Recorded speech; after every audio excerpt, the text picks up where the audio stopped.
యాదాద్రి భువనగిరి జిల్లా అడ్డగూడూరు మండలం చౌళ్ల రామారంలో 11.2 కోట్ల వ్యయంతో నిర్మించిన గిడ్డంగుల భవన సముదాయాలను మంత్రులు నిరంజన్ రెడ్డి, జగదీష్ రెడ్డి, స్థానిక ఎమ్మెల్యే గాదరి కిషోర్ ప్రారంభించారు. అనంతరం మోత్కూరు, అడ్డగూడూరు మండలాల బీఆర్ఎస్ పార్టీ ఆత్మీయ సమ్మేళన సభలో పాల్గొన్నారు. దేశంలో గత పాలకుల వల్ల ప్రపంచానికి అన్నం పెట్టే భారతదేశం నేడు విదేశాలపై ఆధారపడాల్సిన దుస్థితి ఏర్పడిందని మంత్రి నిరంజన్ రెడ్డి అన్నారు. ఉద్యమ కళాకారుడు, ఉద్యమకారుడు, సహచరుడు, కలిసి పనిచేసిన చాలా కాలం ఉద్యమం. అధ్యక్షులు, సింగిల్ చైర్మన్లు, ఎంపీపీలు, జడ్పీ అనుమానపడ్డోళ్ళు, శాపనార్థాలు పెట్టినోళ్ళు, ఏమైతుందో చూద్దాం అనుకున్న వాళ్ళు ప్రతి ఒక్కరు వచ్చి ఇక్కడ పోగిడిపోయినారు. కేసీఆర్ తెలంగాణ చూసి నేర్చుకుంటామని చెప్పారు చాలా మంది. ఇది ఇటు జరిగింది.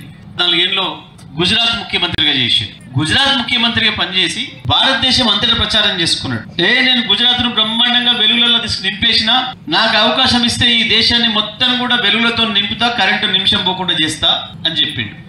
ఇంకొకటి, కాంగ్రెస్ మొత్తం ఈ దేశాన్ని ముంచుతుంది, మొత్తం ఈ దేశ ప్రజల సంపదలను దోసుకపోయి వేరే దేశాలలో బ్యాంకులో దాచిపెట్టుకుంటుంది, లక్షల కోట్ల రూపాయలు దాచిపెట్టున్నాయాడా, మీరు నాకు అవకాశం ఇస్తే ఆ దొంగలు దొరకబడతా, ఆ డబ్బులు మొత్తం మన దేశానికి తెస్తా, తెచ్చి నేను దాచిపెట్టుకోను, మొత్తం మీరు ఈ దేశంలో ఉన్న పేద ప్రజల బ్యాంకులలో మీ ఖాతాలలో వేస్తా, మనిషికి 15 లక్షల రూపాయలు వస్తాయి, ఇవన్నీ మీకే పంచుతా అని చెప్పిండు.